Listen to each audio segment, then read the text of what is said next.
الحمدللہ رب العالمین والصلاة والسلام علی رسولہ محمد وعلی آلہ واصحابہ اجمعین۔ محترم سامعین، ناظرین، آپ کا بھائی، آپ کا خیر خواہ محمد طاہر فیاض آپ کی خدمت میں حاضر ہے۔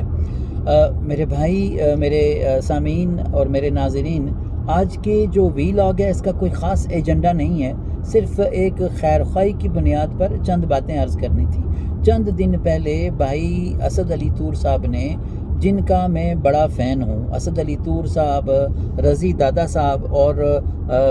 امداد سومرو صاحب اور شفقت محمود صاحب، سید شفقت محمود صاحب، یہ حضرات ایسے ہیں کہ جن کا میں جو ہے وہ یوں سمجھ لیں کہ ریگولر ان کے ویلاگ سنتا ہوں۔ بڑی معتدل ان کی اپروچ ہے، بڑی مثبت بات کرتے ہیں اور ان سے بہت کچھ سیکھنے کو ملتا ہے۔ تو میں اکثر جو ہے وہ ان حضرات کا ویلاگ سنتا ہوں، تو میرا ان سے یوں سمجھ لیں کہ زیادہ تعلق ہے۔ اس کے بنسبت مولانا طارق جمیل صاحب سے زندگی میں شاید ایک مرتبہ میری ان سے ملاقات ہوئی ہے، وہ بھی کسی ایک جگہ پر وہ مولانا طارق جمیل صاحب موجود تھے اور ہم بھی چند لوگ تھے اور ہم جا کر حضرت سے، مولانا طارق جمیل صاحب سے ہماری ملاقات ہوئی اور چند منٹ ان کے وہاں پاس ان کے بیٹھنے کا ہمیں موقع ملا۔ یہ شاید جو ہے وہ واحد موقع ہے کہ ہماری مولانا طارق جمیل صاحب سے آمنا سامنا ہوا۔ باقی پرسنل لیول پر یا کسی بھی طرح سے مولانا طارق جمیل صاحب سے نہ تو کوئی فون پر رابطہ ہے، نہ کوئی کسی اور طریقے سے رابطہ ہے، اور نہ ان کے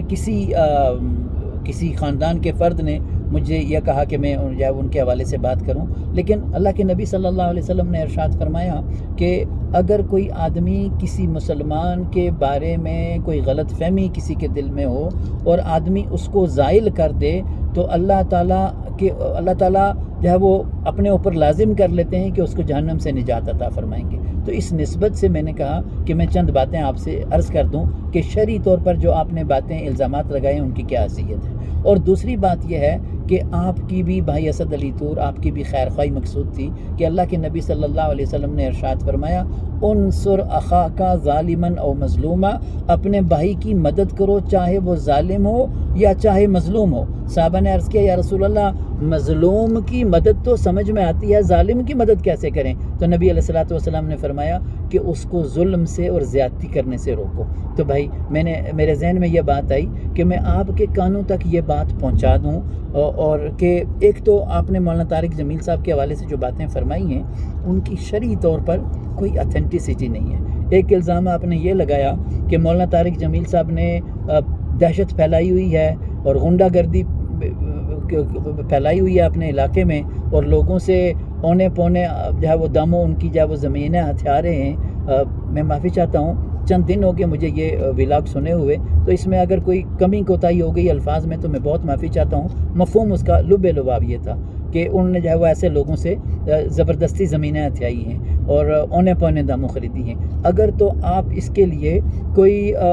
بہت سارے لوگوں سے زیادہ خریدی ہوں گی آپ بقول آپ کے، تو کوئی ایک آدمی بھی اگر آ کر کہتا ہے نا کہ مولانا نے مجھ سے دھونس دھاندلی سے زمین خریدی ہے یا میرے ساتھ زیادتی کے ساتھ انہوں نے مجھ سے زمین لے لی ہے، تو آپ کی بات کی کوئی اتھینٹسٹی ہوتی یا اس کی جو کوئی ویلیو ہوتی شرعی طور پر بھی اور قانونی طور پر بھی، لیکن ایسا کچھ نہیں، اور ایک سنی سنائی بات کو آپ نے آگے پھیلا دیا۔ تو یہ بڑی زیادتی ہے جو آپ کے منصب کے لائق نہیں ہے، آپ کو ایسا نہیں کرنا چاہیے۔ دوسری بات یہ کہ آپ نے کہا کہ مولانا طارق جمیل صاحب جو ہے وہ چندہ لیتے ہیں اپنے مدرسے کے لیے، تو بھائی چندہ لینا یہ فلاحی کاموں کے لیے یہ کوئی عیب کی بات نہیں ہے۔ بھائی جو ہے وہ جتنے بھی خیراتی کام ہیں، جو خیراتی ہسپتال ہوتے ہیں اور بھی فلاحی کام ہوتے ہیں، لوگ جو ہے وہ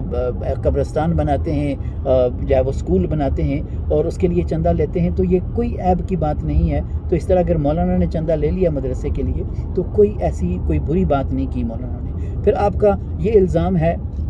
کہ مولانا صاحب جو ہے وہ ہدیہ لیتے ہیں اور ہدیے کے ذریعے سے وہ زمینیں خریدتے ہیں اور اپنی مالداری میں اضافہ کر رہے ہیں، تو بھائی ہدیہ لینا بھی شرعی طور پر کوئی عیب نہیں، حتیٰ کہ بلکہ نبی علیہ الصلوۃ والسلام نے تو ترغیب دی ہے، فرمایا تہادو تحابو، ایک دوسرے کو ہدیہ دیا کرو اور تاکہ تمہارے دلوں میں اللہ تعالیٰ محبت پیدا کریں۔ تو بھائی یہ تو محبت پیدا کرنے کا ذریعہ ہے۔ نبی علیہ الصلوۃ والسلام اپنی زندگی میں ہدیہ لیا بھی کرتے تھے، ہدیہ دیا بھی کرتے تھے۔ حضرت سلمان فارسی رضی اللہ تعالیٰ عنہ ایک مرتبہ کھجوریں لے کر آئے اور کہا کہ یا رسول اللہ یہ آپ کے لیے ہدیہ ہیں۔ نبی علیہ السلام نے قبول فرمائی، خود بھی کھائیں، جو 5 صحابہ تھے ان کو بھی دیں۔ پھر ایک عام سا ہدیہ، اور قیمتی ہدیہ کسی آدمی نے اونٹ دیا، نبی علیہ الصلوۃ والسلام نے قبول فرما لیا، بدلے میں کچھ اور چیز دے دی۔ بلکہ ایک آدمی نے تو نبی علیہ الصلوۃ والسلام کو جو ہے وہ ایک قیمتی جبہ آ کر دیا جس کی قیمت 18,000 درہم تھی۔ نبی علیہ الصلوۃ والسلام نے ان کی دلجوئی کے لیے وہ قبول فرما لیا اور پہنا بھی، اور پھر جو ہے وہ تاکہ ان کی دلجوئی ہو جائے جو لے کر آئے، اور پھر اتار کر، چونکہ مزاج تو شاہانہ نہیں تھا نبی علیہ الصلوۃ والسلام کا، وہ اتار کر آگے جو ہے وہ اس کو کہیں اور استعمال کر دیا گیا، کسی کو دے دیا گیا یا بیت المال میں جمع کرا دیا گیا، مجھے نہیں پتا، لیکن بہرحال یہ ہوا کہ وہ جبہ بھی نبی علیہ الصلوۃ والسلام نے وہ پہنا اور ہدیہ قبول کیا، مہنگے سے مہنگا بھی قبول کیا اور ہلکے سے ہلکا بھی قبول کیا۔ تو اگر مولانا طارق جمیل صاحب کو کوئی ہدیہ دیتا ہے تو بھائی ہدیہ قبول کرنے میں کوئی حرج نہیں ہے، اور انہوں نے اگر ہدیہ لیا ہے تو جس طرح آپ کاروبار کر کے مال کماتے ہیں اور وہ مال پاکیزہ ہوتا ہے، حلال ہوتا ہے، اسی طرح ہدیہ لیا ہوا وہ بھی پاکیزہ مال ہے، آپ اس کو جہاں چاہے خرچ کر سکتے ہیں، آپ اس کو اپنی ذات پر، مہمانوں پر، دوستوں پر، کہیں پر بھی خرچ کر سکتے ہیں۔ تو اگر مولانا صاحب نے خرچ کر لیا تو کون سی بات ہے؟ پھر آپ جو کہتے ہیں کہ مولانا نے جو ہے وہ سبحان اللہ، آپ کہتے ہیں کہ مولانا صاحب جو ہے نا وہ جب کوئی بڑا آدمی آتا ہے تو مولانا صاحب ننگے پیر آ کر ان سے ملاقات کرتے ہیں، بھاگے ہوئے آتے ہیں، اور کوئی عام آدمی آتا ہے تو مولانا صاحب جو ہے وہ پیغام آ جاتا ہے کہ مولانا صاحب کی طبیعت ناساز ہے۔ تو بھائی آپ کسی آدمی کو تھوڑی گنجائش دیں اور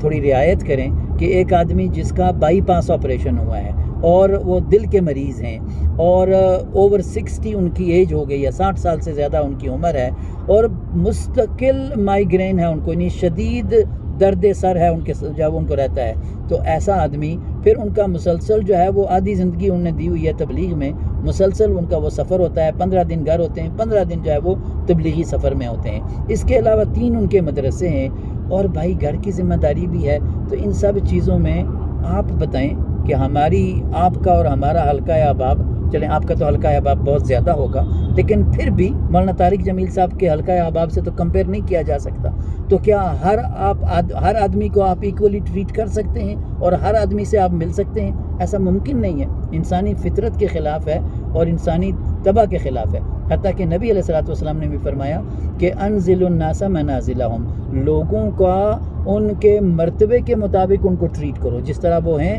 اس کے مطابق ان کو ٹریٹ کرو، اس لیے کہ سب کو یہ انسانی فطرت ہے۔ اب مثال کے طور پر گھر کے لیول پر بھی آپ دیکھ لیں کہ اگر آپ کا بچہ آپ سے پانی مانگتا ہے تو اگر آپ کوئی کام کر رہے ہیں تو آپ کہتے ہیں کہ بیٹا تھوڑا ٹھہر جاؤ، میں یہ کام کر لوں پھر تمہیں پانی دوں گا، لیکن اگر وہی کام آپ کے والدین کے ہیں تو آپ فوراً اگر آپ فرمانبردار اولاد ہیں تو سارا کچھ چھوڑ چھاڑ کر آپ فوراً یا وہ والدین کا کام پہلے کرتے ہیں اور کہتے ہیں کہ باقی کام جائیں باہر میں، یہ ہم بعد میں کر لیں گے، والدین کا حکم ہے۔ تو اب بچے کا مقام الگ ہے، والدین کا مقام الگ ہے، انسانی فطرت ہے کہ وہ ہر ایک کو آدمی الگ ٹریٹ کرتا ہے۔ تو بھائی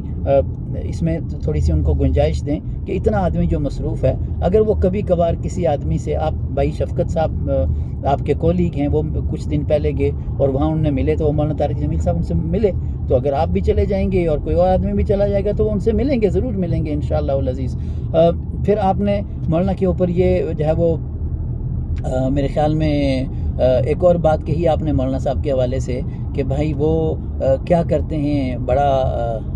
سبحان اللہ، بڑا عجیب سا وہ الزام ہے کہ وہ جو تلمبے میں بازار حسن ہے، آپ نے ان کے بارے میں کہہ دیا کہ مولانا صاحب جو ہے نا وہ بازار حسن کو مولانا صاحب نے بند کروایا، اور جو وہاں پر خواتین تھیں ان میں جو خوش شکل قسم کی تھیں ان کا تو مولانا صاحب نے وظیفہ لگا دیا، اور جو عام قسم کی تھیں مولانا صاحب نے ان کو اگنور کر دیا۔ بھائی یہ بھی ایک بڑا بہتان ہے، بڑا الزام ہے، اللہ جانے اندر کی کیا بات ہے۔ اور پھر آپ نے اس سے بہت بڑی بات کہہ دی کہ بھائی وہ جو خوش شکل تھیں وہ مولانا صاحب کی خدمت بھی کرتی ہیں ہر طرح کی۔ اب ہر طرح کی خدمت سے آپ کیا ہنٹ کر رہے ہیں؟ تو اس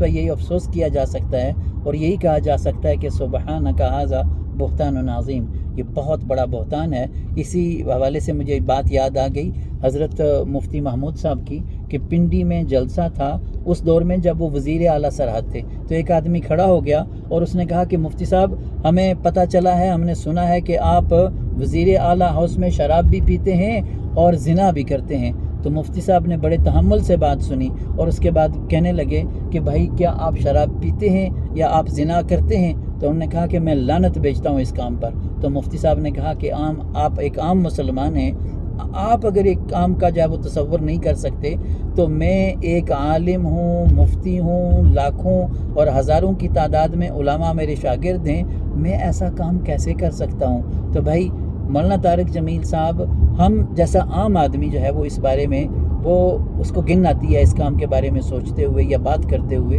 تو مولانا طارق جمیل صاحب جیسا آدمی جس نے پوری زندگی کھپا دی اس کے اندر جو ہے وہ لوگوں کو دین کی طرف دعوت دینے میں، دین کی طرف بلانے میں، اور بلا شبہ لاکھوں لوگوں کو ہدایت ملی ہے مولانا طارق جمیل صاحب کے ہاتھ پر۔ اور اگر آپ یہ کہیں کہ ایگزیجریشن ہے تو کم از کم ہزاروں لوگ تو ہیں نا بھائی، کہ جو ہے وہ عام طبقے سے لے کر یہ تو یہ سیلیبریٹیز جو ہے نا، یہ تو ابھی آئے، بھائی جنید جمشید مرحوم اور بھائی سعید انور، بھائی یوسف، بھائی انضمام الحق، یہ لوگ تو ابھی آئے، یا شو بزنس سے تعلق رکھنے والے۔ اس سے پہلے ہم دیکھتے ہیں کہ بہت سارے لوگ عام طبقے کے، مولانا طارق جمیل صاحب جو ہے وہ ان کے ذریعے سے ان کو اللہ تعالیٰ نے ہدایت عطا فرمائی۔ تو بھائی یہ بھی ایک بہت بڑا الزام ہے اور بہت بڑے گناہ کی بات ہے۔ اللہ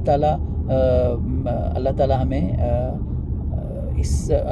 اس گناہ سے بچا لیں بھائی۔ اللہ کے نبی صلی اللہ علیہ وسلم کیا فرماتے ہیں کہ اللہ جل جلالہ ارشاد فرماتے ہیں، من آذی لی ولیا فقد آذنتہ بالحرب، جو آدمی میرے دوست کو، میرے ولی کو تکلیف پہنچاتا ہے تو میرا اس کے خلاف اعلان جنگ ہے۔ تو بھائی ایسا نہ ہو کہ ہم انجانے میں جو ہے وہ اللہ کے دشمنوں کی صف میں شامل نہ ہو جائیں۔ تو بھائی اگر آپ وہاں پر ہیں، پاکستان میں ہیں، مولانا طارق جمیل صاحب کو اپروچ کر کے آپ ان چیزوں کی کلیریفیکیشن لے سکتے ہیں، بجائے اس کے کہ آپ بلا سوچے سمجھے یا بغیر کسی تحقیق کے آپ کوئی بات آگے پھیلا دیں۔ اللہ کے نبی صلی اللہ علیہ وسلم کا وہ فرمان تو آپ کو یاد ہوگا کہ آپ نے فرمایا کہ آدمی کے جھوٹا ہونے کے لیے یہی کافی ہے کہ وہ جو بات سنے اس کو بغیر تحقیق کے آگے پھیلا دے، جیسے سنے اس کو آگے ایسے ہی پھیلا دے۔ تو بھائی یہ جھوٹ جو ہے وہ یہ بڑی غلط بات ہے، جو آپ کے منصب جو صحافت ہے اس کے شایان شان نہیں۔ تو آپ حضرات سے مؤدبانہ دست بستہ گزارش ہے کہ آپ اللہ سے توبہ بھی کریں، اور مولانا طارق جمیل صاحب سے اگر ان سے ملنا آپ کو گوارا ہے تو ان سے مل لیں، اور اگر نہیں ہے تو بھائی کم از کم اس طرح کی جو ہے وہ گفتگو سے اور اس طرح کے ویلاگ کرنے سے گریز کریں۔ اللہ آپ کو سلامت رکھیں، اللہ خوش رکھیں، اللہ شاد و آباد رکھیں، اور اللہ دونوں جہان اچھے کریں، اور اللہ تعالیٰ ہمیں اس طرح زندگی گزارنے کی توفیق عطا فرمائیں جس سے اللہ راضی ہوتے ہیں، اور اللہ ہر اس کام سے بچنے کی توفیق عطا فرمائیں جس سے اللہ ناراض ہوتے ہیں۔ والسلام علیکم ورحمۃ اللہ وبرکاتہ۔